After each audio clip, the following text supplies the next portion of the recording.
You're watching Leafs Morning Take with host Nick Alberga and former NHLer Jay Rosehill. The show starts now. Well, Rosie, it took you a year and a half before you broke. I think when we started this show, I said, buckle up. I think you said, what do you mean? I said, just wait till the Stanley Cup playoffs. Yet here we are, a year and a half into this thing, and you took the mega stage on Saturday night. It's the Monday edition of Leafs Morning Take. Nick Alberga and Jay Rosehill. First and foremost, how you feeling on this Monday, buddy?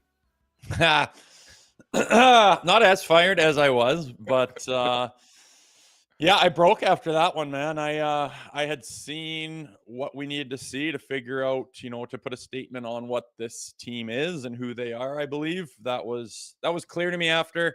You get that information and then go straight in front of a camera. You can be a little fired up, but it was what it was. And yeah, I'm not impressed. I'm not feeling real hopeful. I'm not as positive as I normally am, to be honest with you.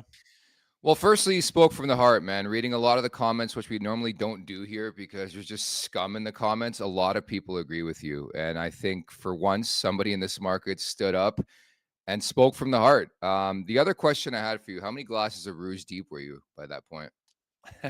Not that many, really. Just was watching the game, having a glass of wine, and it was just got worse and worse. And I was pretty. That whole bench scene kind of summed it up for me. Mitch bitching, throwing his gloves, Austin looking over, William saying, "Quit whining!" I'm just like, holy moly, these guys are broken and frail, and this just isn't the combo for what we need. This is not. And it was clear after that. I had hope that they could come together and just do something special and figure it out and turn it on, and all those superstars would be superstars and they'd win series. And it's just not. It's not there. It's clear. So I was pretty distraught. But I mean, most teams go through this. Every team goes through this, besides the one team that wins it all. But it's just too much disappointment, man, to look. And I said what I said, and I got pretty personal, specifically with Mitch Marner. Whatever you feel about that, it was what it was. But it's just not the formula to win in this market, what the guy's got and what he's putting out there. So I was pretty disappointed, no doubt about it. It actually spearheaded somebody who I guess was more of a prominent name in media to tweet indirectly and claim he wasn't tweeting directly at you. But the tweet goes as follows. The other interesting thing social media has done for hockey is provide an outlet for ex-players who don't work for teams or for networks to obscenely rip current players whose jockstrap they couldn't have carried when they played. What did you make of that? It's true. You got a platform here to do what you want, and I don't have to listen to CBC and what their values are. I don't have to listen to Sportsnet or TSN with all the big brass and all the big woke companies and all. I don't have to do any of that. We can say what we want on here. We have a company that feels free to let us be ourselves and be honest. And I think that's what hockey. That's what hockey fans appreciate. It's how they talk with their friends after the game or in their garage or at work, and how they BS about their team. And we can do that here. So it's cool. So I could care less if that doughhead tweeted out that that's the case. That's fine with me. I could care less. You can't even tell who the guy is with his profile. The guy's a walking disaster. So it's all good. Did you like me being your teammate stepping up to the plate? I had to, dude. I was with family and I was with my old man, and more times than not, he's like, just don't engage, don't engage. I'm like, I have to.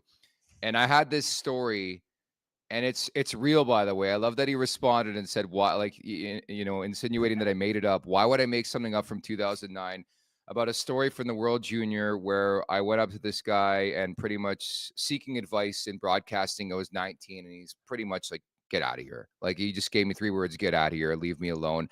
But that was par for the course, man, in 2009. I will say media has changed quite a bit.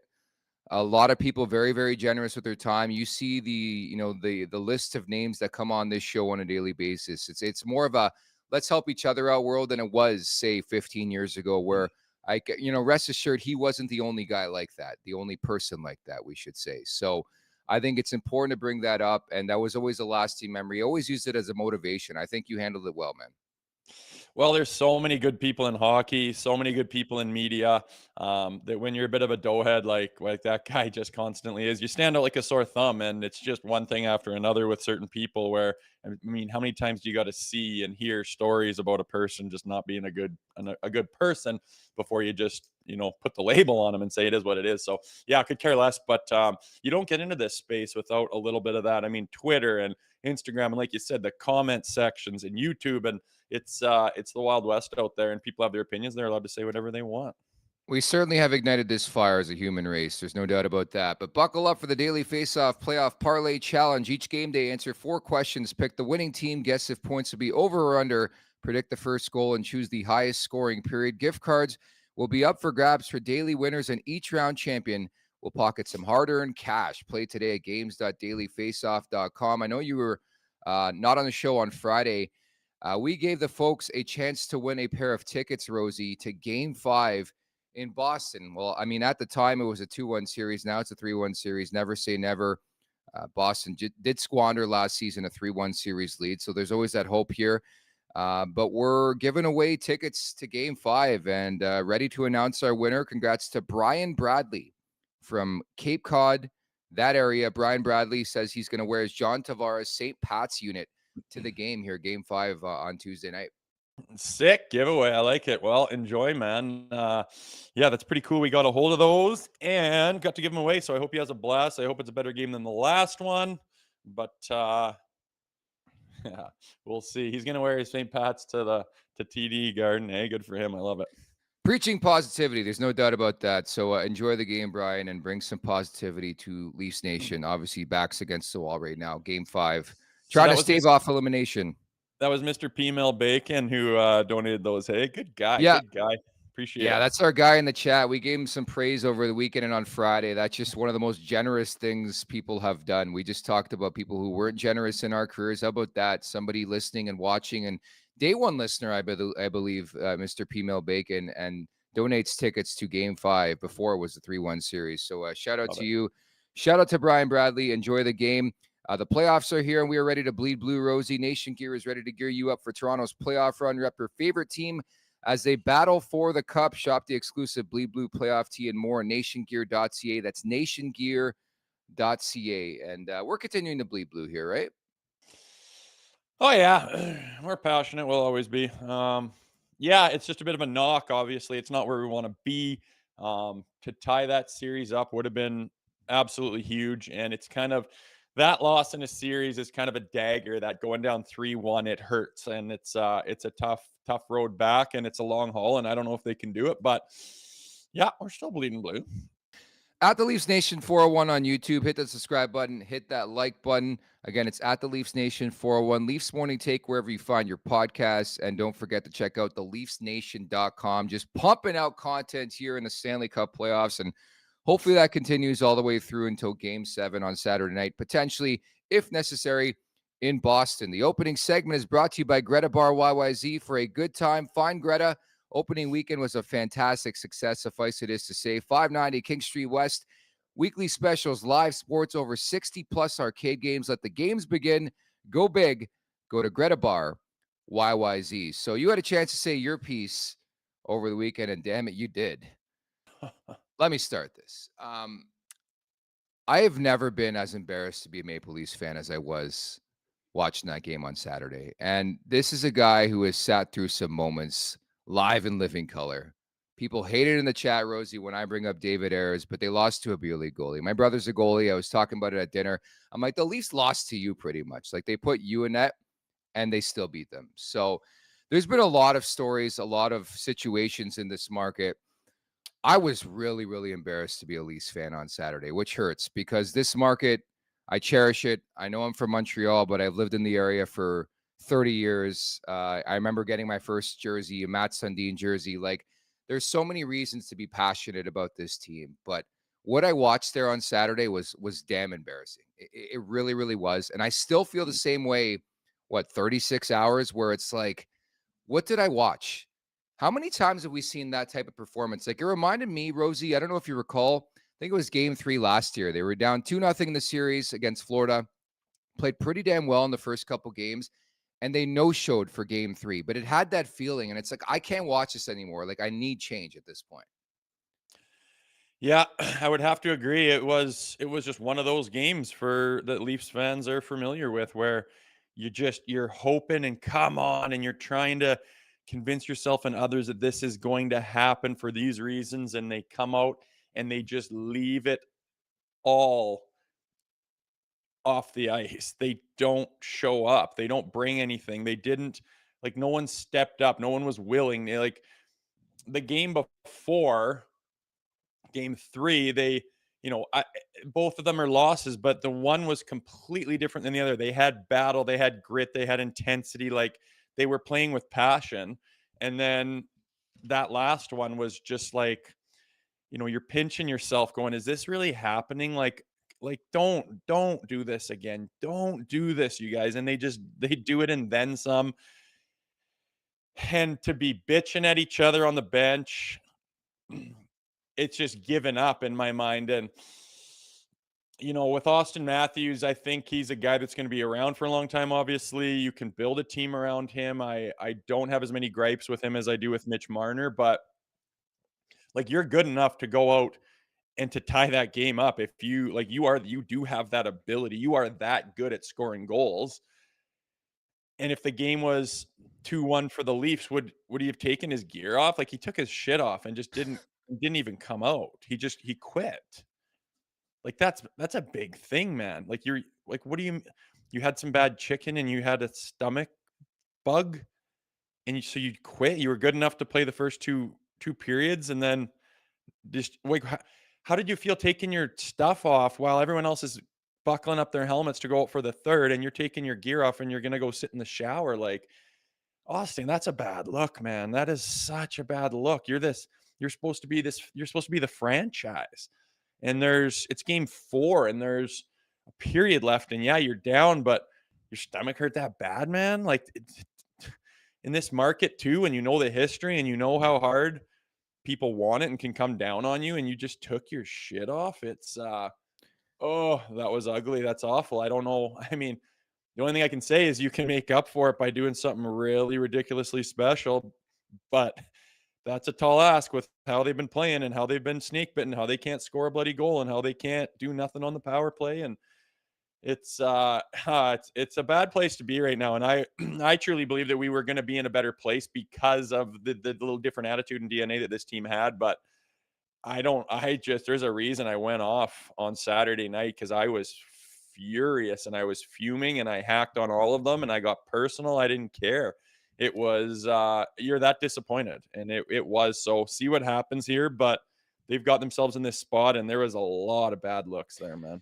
Definitely. And even watching like Sunday, I don't know if you saw, but like TJ Oshie played with a broken hand. Like, you remember back to last year's playoffs where Brady Tkachuk had to help Matthew Tkachuk out of bed to play in the Stanley Cup final. And all I could think about, and again, it's tough to speculate. We talked about this last week with Nylander, but it's just really interesting that you play 82 in the regular season.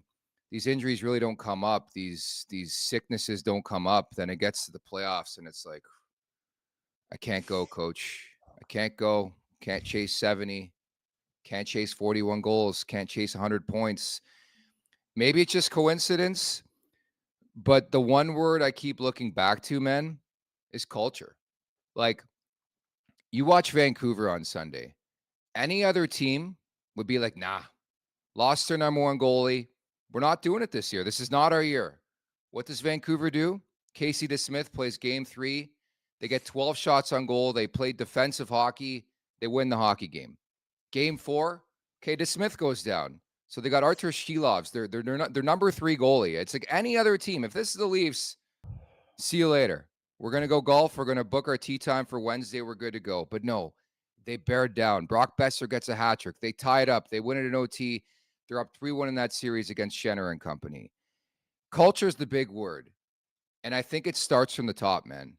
I just think there's this country club feel to this organization and to this team, and there's never any accountability. I think now is the time to put your foot down if you're management and say, we're going to hold this group accountable. Rosie, how many years have they been saying, it's on the players, it's on the players, it's on the players? They said this last year, and they ran it back, and they ran it back, and they ran it back. It's like, is something ever going to change is my question.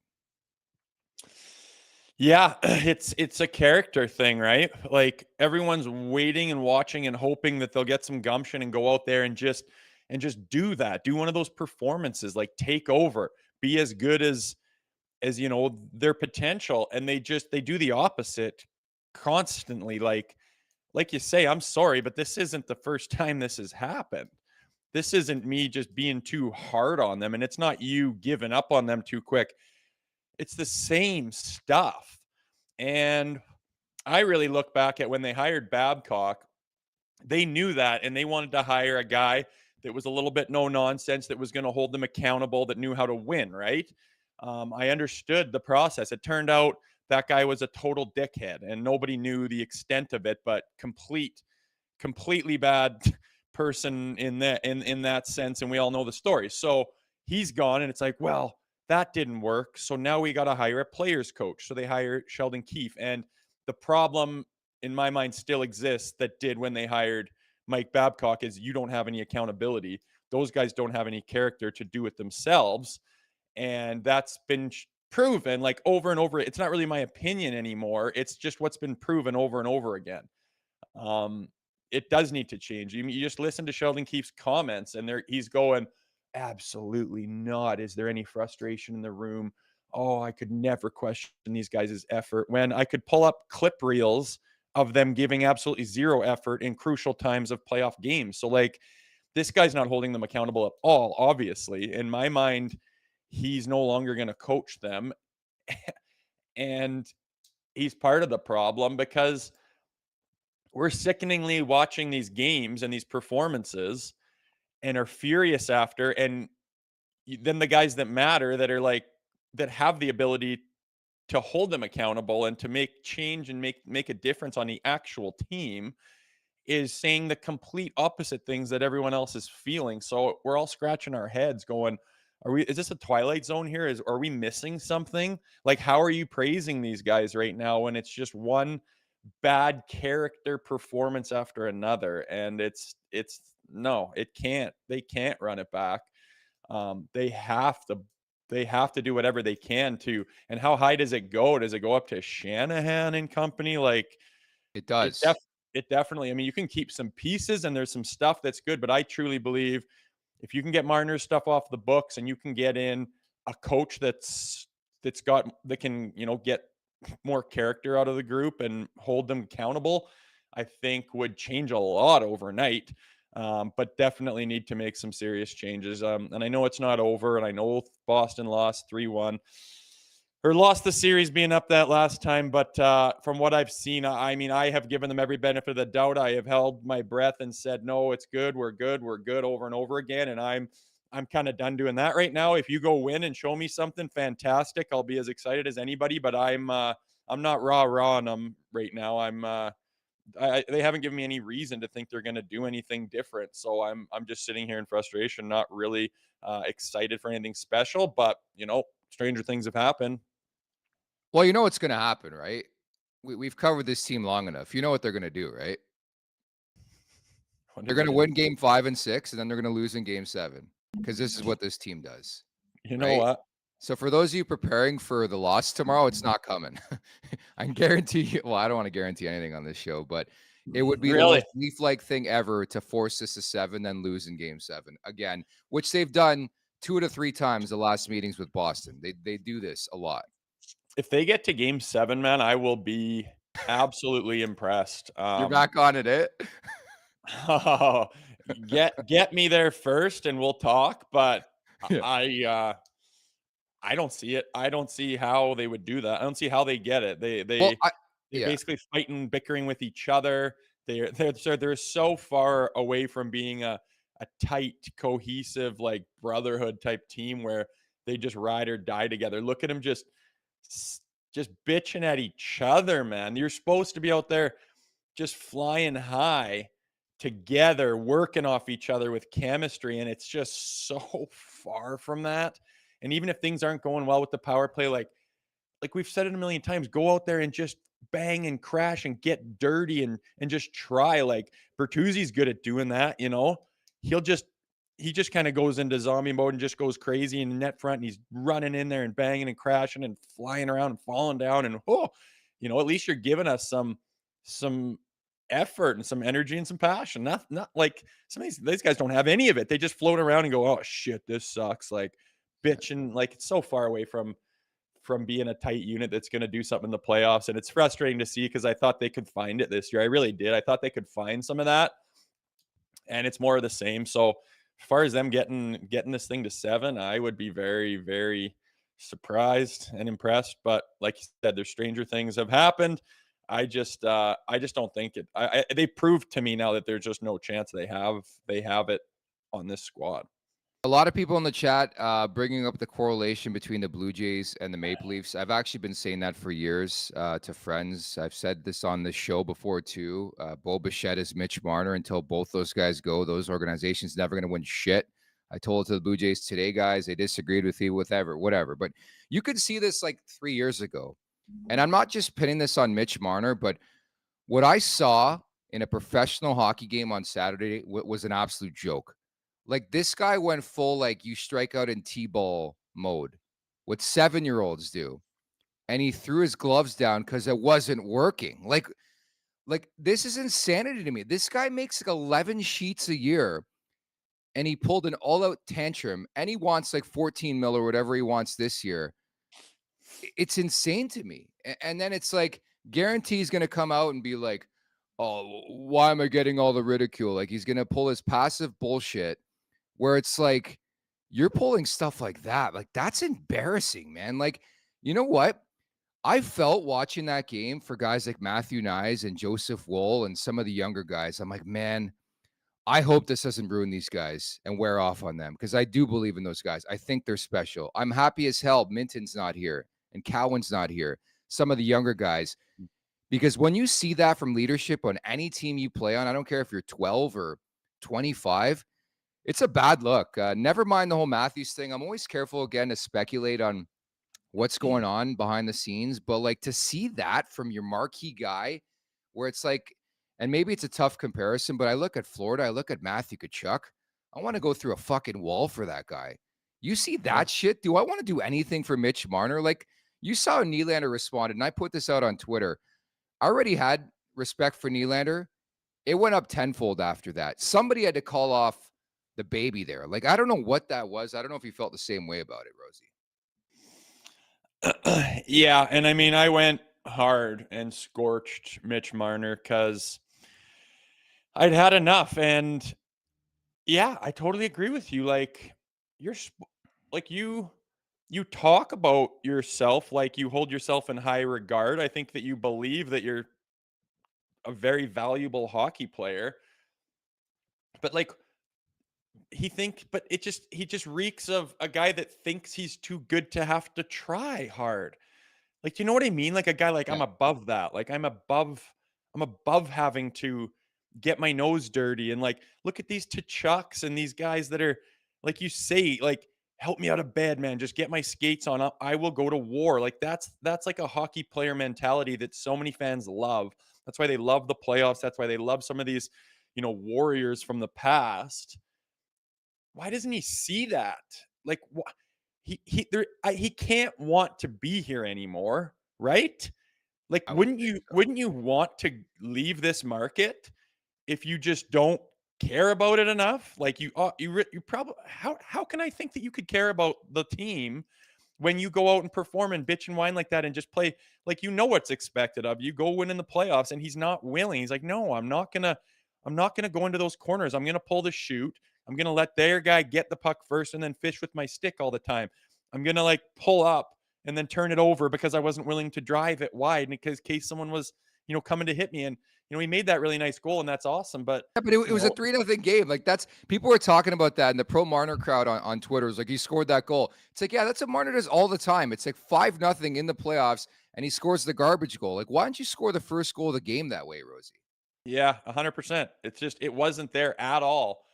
And to me, it's whatever. Say what you want. I don't want to trash on his character any more than I already have, but he probably doesn't want to be in this market taking all this scrutiny when he's not here to win. He's not going to try. He's not that guy to lay it on the line. Obviously, That's him doing it, not me saying that.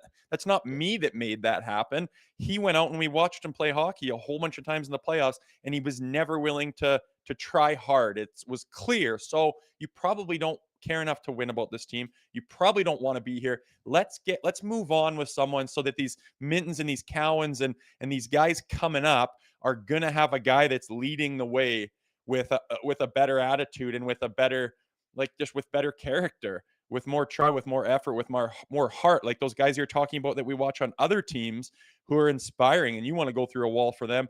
That stuff reverberates through the whole team, and those guys get guys on their backs, and those teams win things. This team doesn't, over and over again, and I think we found our answer now. It's official. We have to break up and move on. This isn't what gets it done. This isn't a team that's going to win the playoffs. It's not. We've tried and tried and tried and tried. And you have to break it up to an extent where it has a different DNA next year. And that, whether that's hard or not, it probably is going to be, but you have to do it. And it's tricky because these goddamn no trade clauses, you can't force anything. So it's going to be an interesting offseason, I'll tell you that.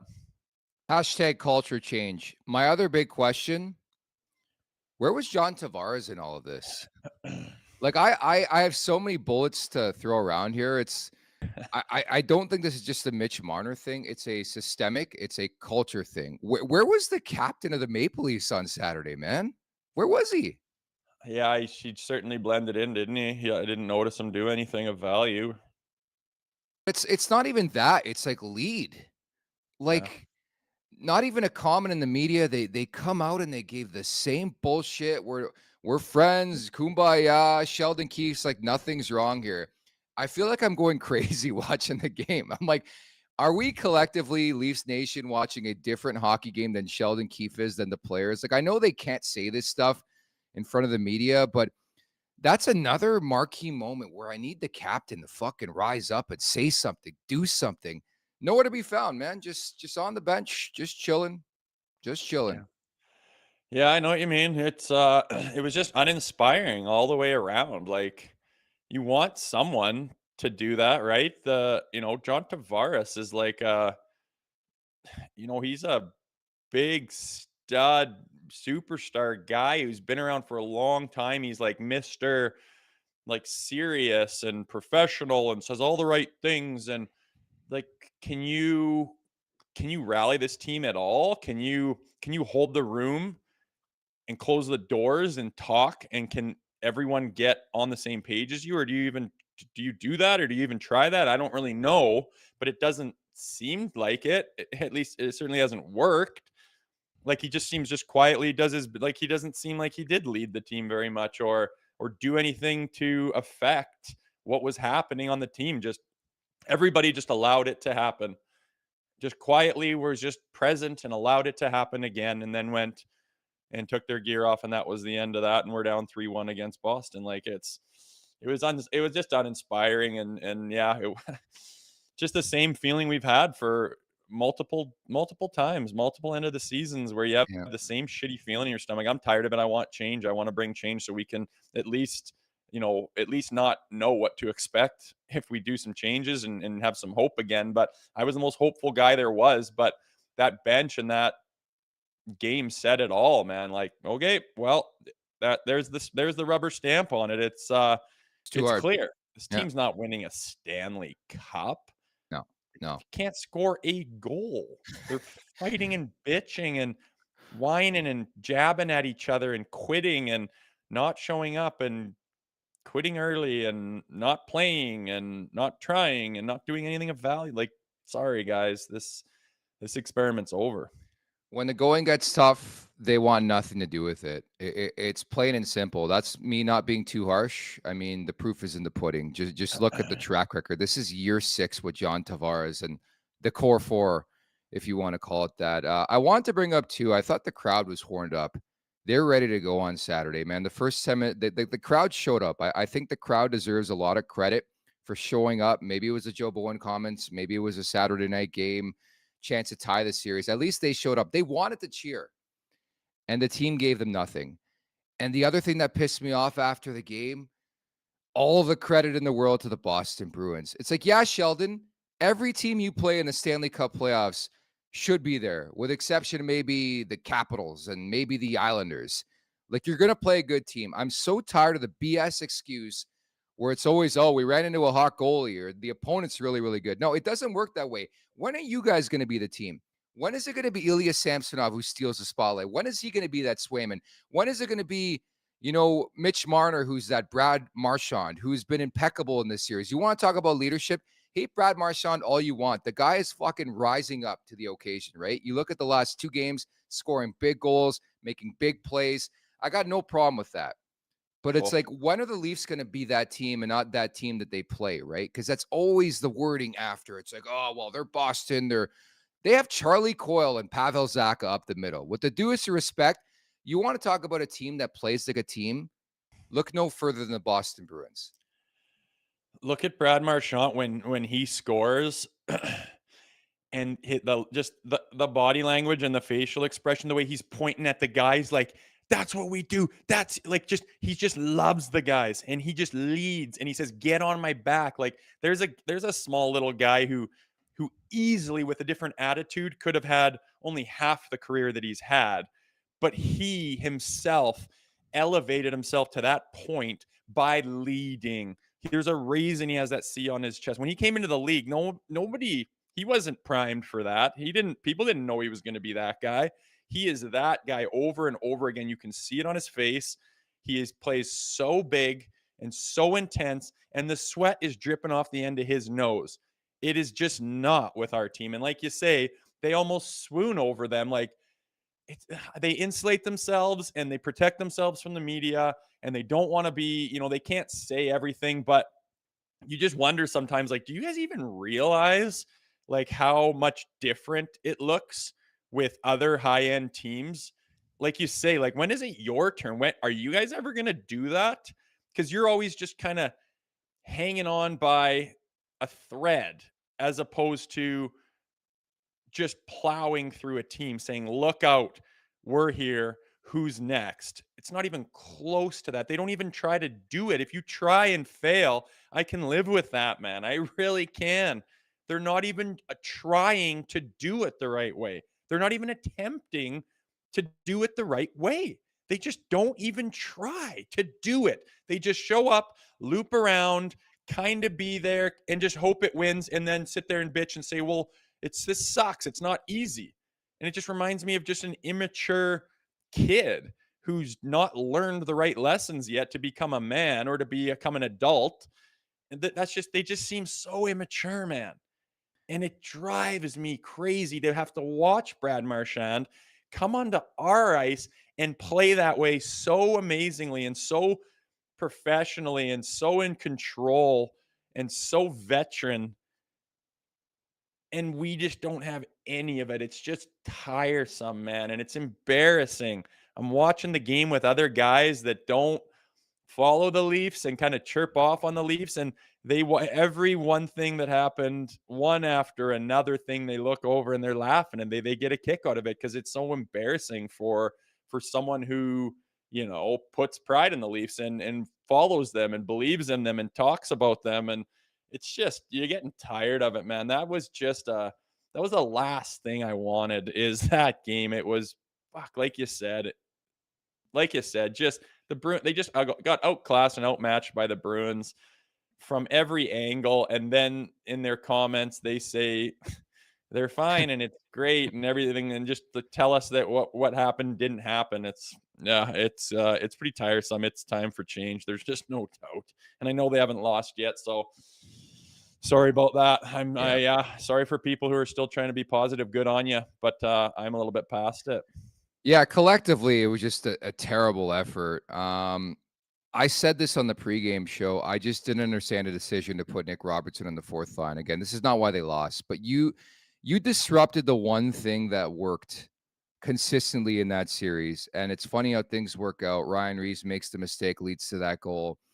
They had an identity. Like, they were just playing. There was no like, I know as it gets later in a series, like, there's no contact and as much scrums and stuff like that because you're setting the tone the first couple games. Like, there was no physical element of game 4 whatsoever. And to have Nick Robertson on your fourth line, can't play defense, isn't scoring goals, didn't make sense. I think he's done this summer. I think Ilya Samsonov's gone. I think that was his last outing as a Maple Leaf. Like, for as great as he was in the second half, you just can't rely on this guy. You have no clue what you're going to get from Ilya Samsonov, and that's just not going to bring you success in the Stanley Cup playoffs. Conversely, you look at Boston. They got not one, but two bona fide studs. They play a system there. They protect their goalies. But to allow 3 goals on 17, you put Joseph Woll in for the third period. Unless Joseph Woll gets hurt or something crazy like that happens, I'm riding Woll the rest of the season. I'm sorry. Like, they just – this Samsonov thing, just it needs to go away. He's a UFA. It's not happening for me, man. They need to go out there in the suburbs, solidify that crease. That was the other big story for me. I don't know what the hell he was doing on the JVR goal. I don't know what the hell he was doing on the 1T goal on the power play. Like, he wasn't even in the same area code as that shot. Like, it's concerning. And this, to me, when we take away Rosie's, not going to be the big story of why they fell short again. It's going to be the same shit we talk about. They can't score. They can't score on the power play. Like, it's the same stuff. The goaltending's probably 3 or 4 for me, but I had to bring it up. No, I agree. It's unfortunate. It's just, I'm sorry, but the Leafs need a big bona fide stud who can play. Like, I look over, it's like Swayman plays that way, and then they have Allmark waiting in the weeds. It's just like, good God, how nice is that? How nice is that? We're sitting here biting our fingernails to the bone because I don't know what you're going to get from Samsonov. He can come out and be outstanding. He can come out and let 5 goals and 5 shots. That's the thing. Yeah. And I mean, for the struggles that he had at the beginning of the season, like, what was that? I don't know. But then he went off and, like, good on him. Like, you talk about the Bill Masterson trophy or stuff of, like, overcoming adversity. Like, hey, man, you were in a bad place. I have battled, anxiety with hockey before and been at low points and, had to, struggle to find any amount of confidence for what you're doing out there. And I mean, that was him in spades, right? And he comes back and he totally turns it around. Phenomenal. Hats off to you, man. That's impressive. And I was really happy for him.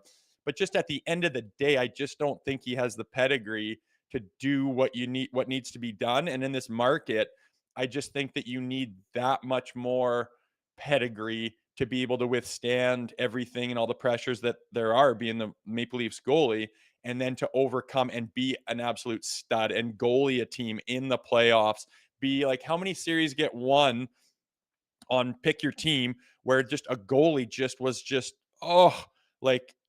gave them every chance to win every game because he was just so damn good and turned it on and gave a classic playoff performance.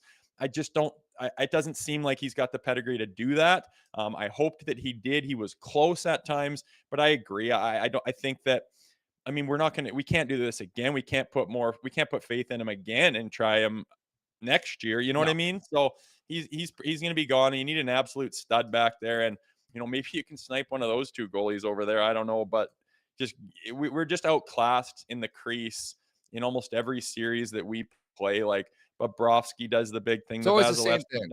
Yeah. It's always the same shit. Why does everyone else have a stud goalie? Like, can we not get a stud goalie, man? You need one at this market. It's so hard. You have to have a really talented, strong-minded goalie to flourish in this market. And we keep trying these projects out. It's not going too good. I think you really got to, spend the money and solidify yourself. Goalies don't cost $15 million.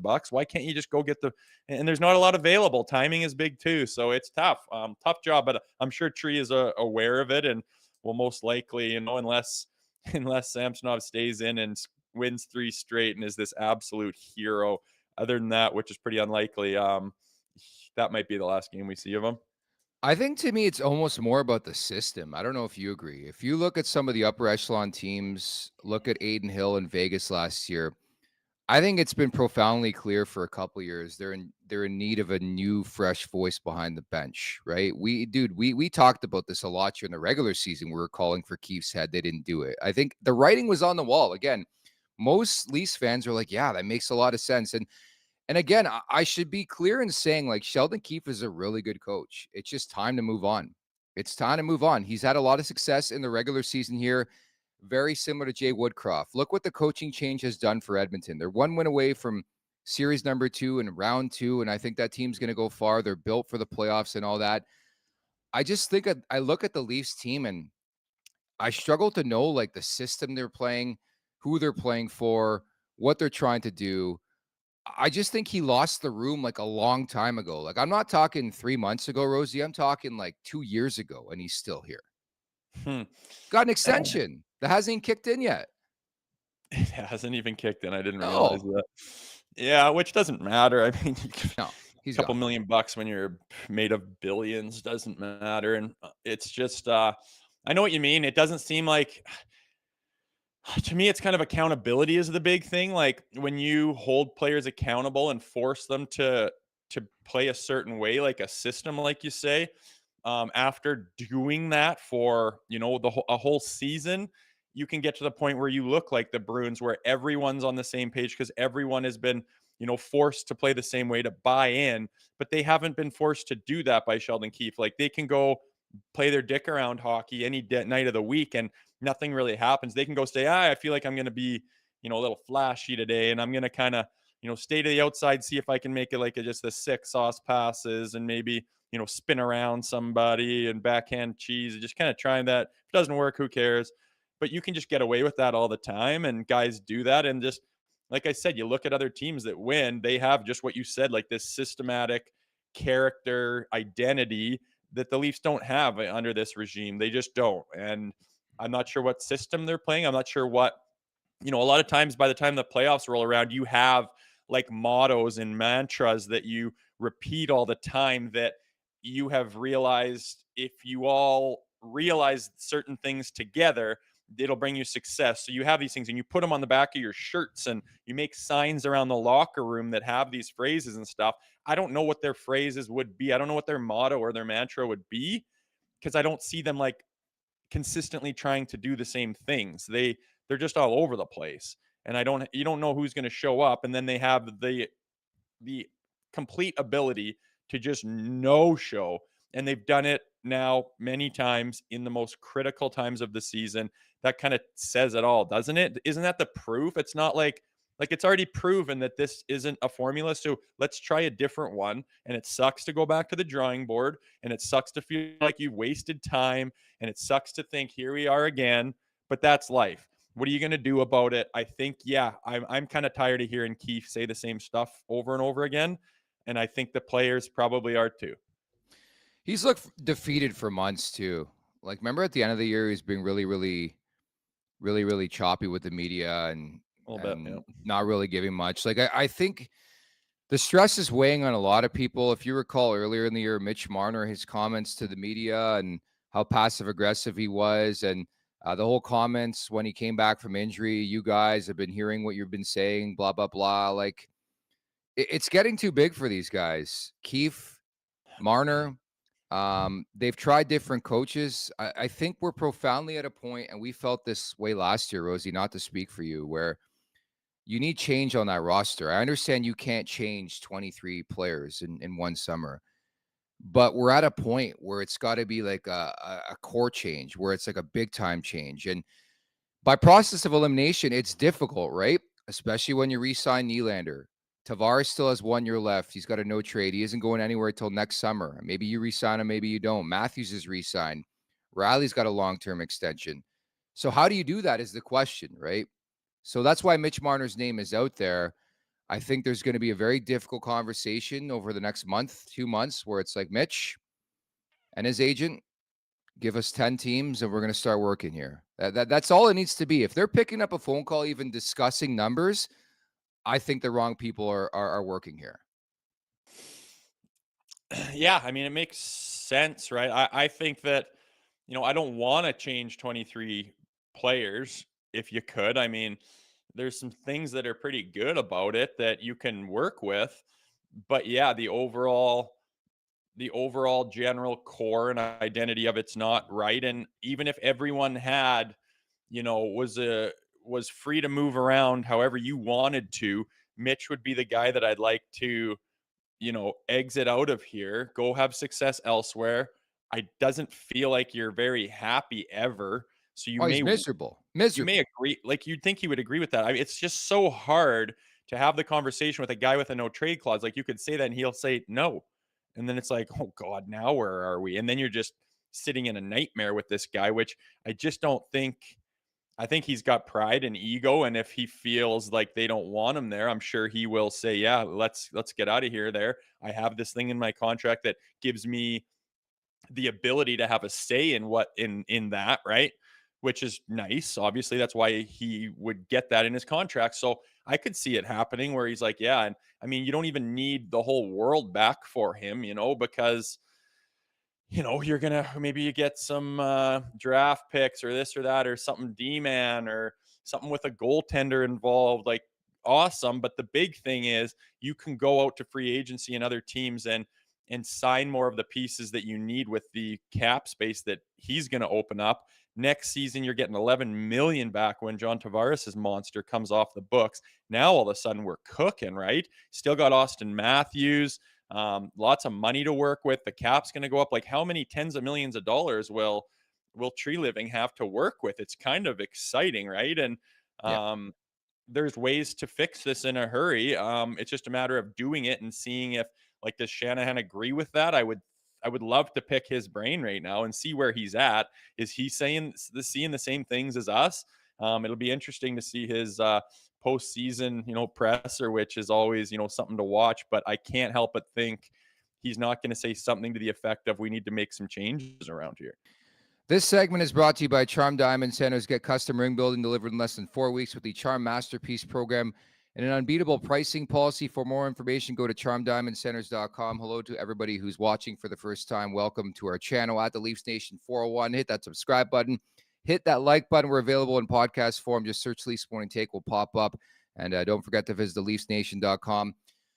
I'm happy you brought up Brendan Shanahan. How long do you need to win? He's been here, 10 years? And 2 coaches and 2 GMs and this and that. The writing's on the wall. Like I tweeted this on Saturday. Keith Pelly is the most coveted interview in Toronto sports right now. Because you don't think he's sitting back and seeing, like, what am I watching? Who's in charge here? Who's running this thing? Like, I love Brendan Shanahan as a hockey player. It ain't working. I think it starts from the top. If you're going to do this legitimately, it starts with Shanahan. I'm sorry to say it. I love Shanny as a player. I just think it starts from the top. You got to bring in something fresh and something new and instill that from the top. I don't know if you feel the same way. Yeah, I know what you mean. I mean, he's doubled down with this core 4. I think a lot of it went wrong with Babcock. I think they've wasted a lot of time, and he would probably like those years back to try to get a bit of a do-over. But you don't get those. So, yeah, I don't know. It's certainly above my pay grade, obviously, but whether the big boys stick with Shanny or not, it'll come down to, like, what does Shanny have to say about this? Who are you going to get to replace? New blood does change things. I agree. Someone, how on the same page is Tree Living and Shanahan? I don't know. True. Is Shanny willing to kind of admit defeat and get on the same program that, say, the ownership and the GM are on? Are they all on the same page? Because if they're not, then he probably needs to go. But all you need to do is get on the same page to make this team better and fix the problems and go in a certain direction. And if they're all on the same page, then maybe he sticks around. But if he's doubling down saying no, which he has on this group and everything, I mean, you just can't assume anyone's going to run it back again, right? And again, I apologize that the series is not officially over. I get that. I guess they could win 3 straight on Boston. Long shot from what I've seen, right? That's a long shot from that game last time. Like, are they going to find it here in the next couple days? I could see them going even deeper. That would be higher odds than them doubling down and just becoming, a monster playoff team with, leadership stepping up, everyone putting it on the line, doing the Brady to Chuck and Matthew to Chuck style of thing out there. I'd love it if they did, but I'm just from what I've seen, I'm kind of I'm obviously a little jaded about them right now. I was like, wow, you really showed your true colors there, and it was not good. And now I'm kind of, I realize it's not over. So I apologize for talking in terms as if it is, because I've always been the one to say, no, listen, anything can happen. But that's kind of how bad that game was on Saturday, and the taste that it left in my mouth. I just hope I don't tune in on Tuesday night and watch an execution. I think one way or another, it'll reinforce what this team is, who these guys are. You talk about pride. If you don't come into that game with pride and being and knowing who's on your crest, considering what happened, you got embarrassed hockey night in Canada, game 4, down 2-1 in the series, and you no-show for game 4. Then there's proof, further proof. Again, we've been accumulating proof for years why it's time to make drastic changes, right? So that's why I expect a monster effort. I really do in game 5. Like, we're really going to see the resolve again of these guys, what they have. But I think it's important to stress how many times this happens, Rosie, where there's a really, really low moment and the Leafs rise up. They suck you back in and then they fuck up, right? So yeah, they do that. It happens way too frequently, and that's why I almost sheepishly expect that type of performance in game 5. Hell, I better see it. I'm sorry, I better see it. They owe us. They owe us. They owe us as a fan base. After I had to tune into my couch, I had to wait for the 8:15 puck drop on a Saturday night to watch that bullshit and then be the brunt of comments on social media yet again. Like, that's the worst part about being a Leafs fan, is seeing other teams dunk on you because they watch your team and you're like, that's embarrassing. They play like my beer league team has more passion than that team. Like, I would totally be on board if the Leafs just weren't good enough and they lost 3-2 and it's a close contested series, then I'd be like, you know what? Tip your cap. But it's more so the way they lose that aggravates the shit out of me. Yeah, I agree. I totally agree. And you know what? Maybe they show up and shove it right up our arses and say, I you hope. want to slam us, you want to talk about my character, here's what I got. Screw you, everyone who doubted us, and just put the hammer down. And I hope more than anything they do that. I hope everyone hits me up on Twitter saying, looks like you bailed on the team prematurely, all that. Take it, give it to me. If that team can play the way I've always hoped they could, I'll take anything. Like, I would love it. Do it. Go for it. Show me, show us, show everyone. It would be great. I'm going to watch. I'm going to be there watching. So hopefully, I'd love to. Love it. Go do that then, Nick. If they have a monster win down in Boston, I would love it. And I would say, hey, that's just one more step to possibility. It's still a slight chance. You got to win 3 straight on Boston, but show me the first step. Show me that you care. That's like you say, if they just have an effort and if they actually do a performance that you could be proud of, hey, I'm not going to go scorched earth on them, but the last thing I saw out of them was embarrassing. So we'll see who shows up, man. I hope you're right, though. I hope they can make something of it and give a glimmer of hope. I want to bookmark this show. And next year, when we talk about the power play being top 3 in the league, I'm going to say, Rosie, not having this conversation, not doing it, not talking about the prolific offense. I'm not doing it because their power play, like, we're at a point where this star-studded power play, we're going to continue rolling out the same guys game after game.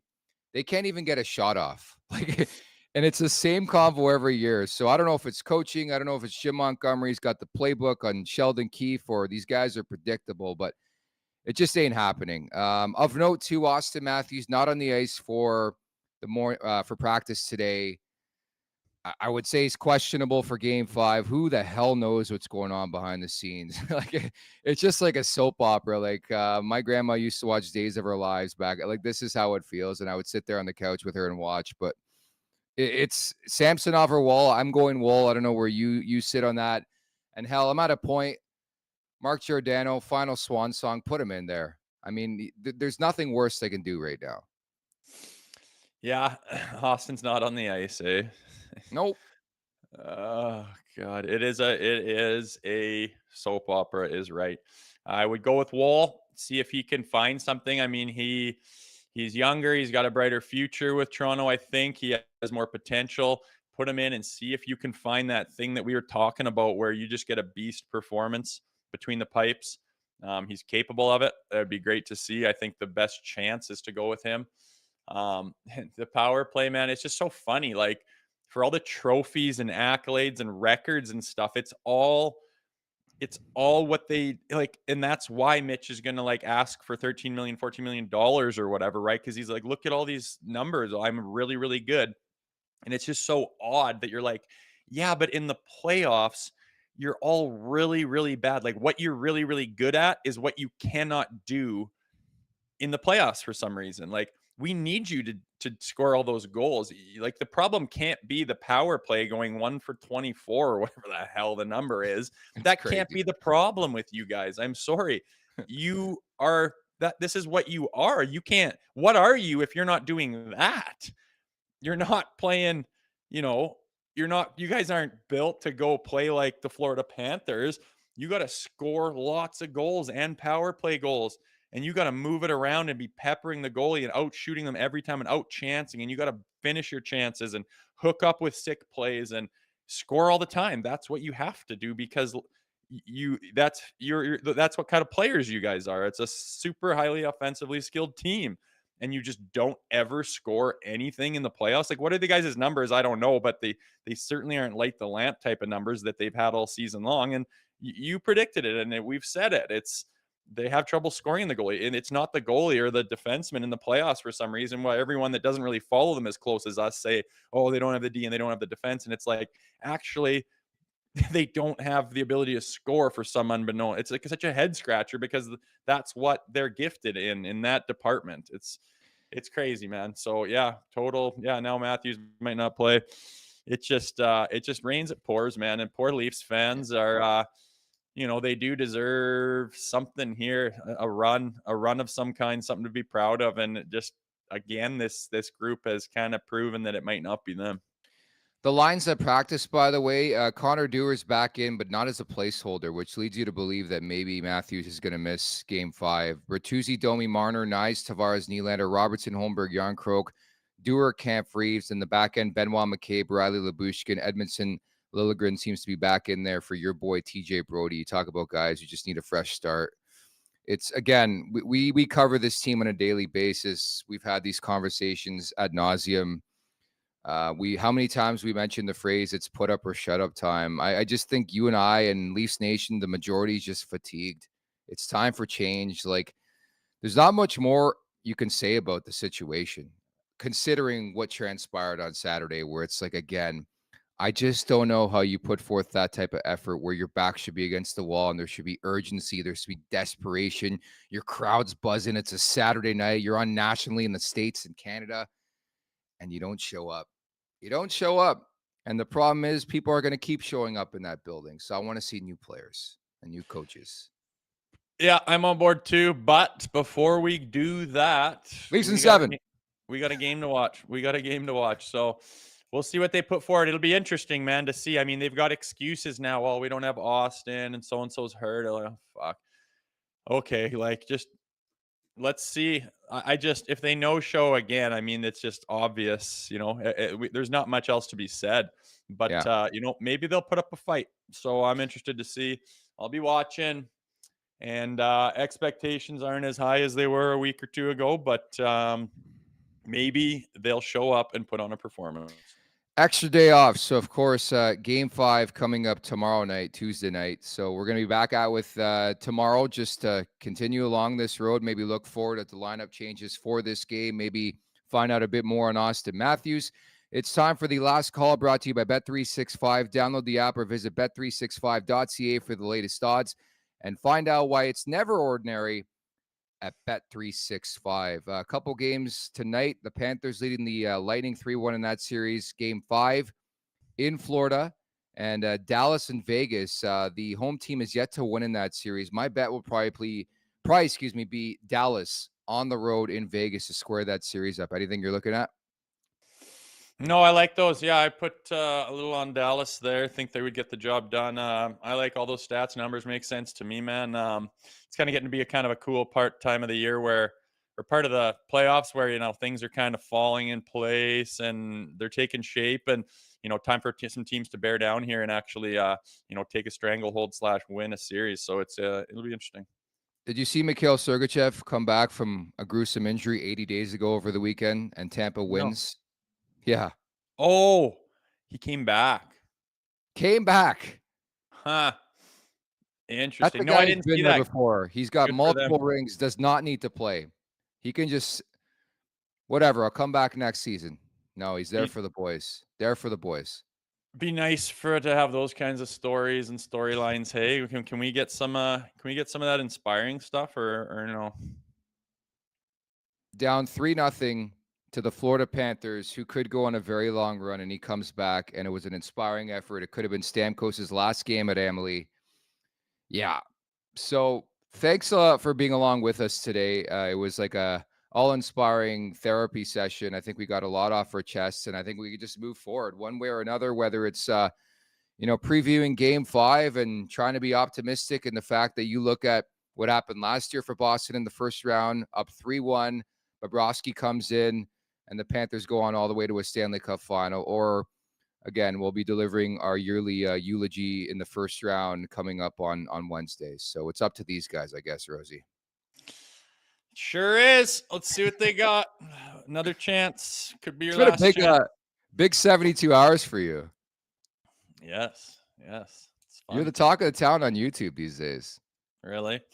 Yeah, I went a little hard in the paint on that one, but that's with the After Dark show. Like, you're just freshly turned to the TV off and go sit in front of the camera. You're just spewing venom when you're that mad after they do that again, when you think it's going to be different and hope so much and follow this goddamn thing as much as we do 5 days a week, doing shows, talking, texting about it, this, that, and the other thing. And we care, and they don't seem to in that situation with that performance. Ooh, you get a little hot under the collar, no doubt about it. And whatever, it's all good. Maybe they can prove me wrong. Like I said, shove it up my ass. I would love it more than anybody if they just put me in my place and proved that I was wrong and started winning games and got back in this series. Let's go. We have to have an official ceremony. Maybe it's going to be Zach Phillips' smelling salts at some point in time. Maybe we congregate together when the Leafs get eliminated and we have a ceremony for you being officially enshrined in the Leafs Nation. Because again, I told you buckle up when we started. He said, "What are you talking about?" I said, "Just wait." And again, it took you a year and a half to break on the internet. That was a broken man. I know maybe there's some rouge in you, but that was a broken man. I watched in that entire episode. You guys did a fantastic job, but you were a broken individual on Saturday night. You had nothing.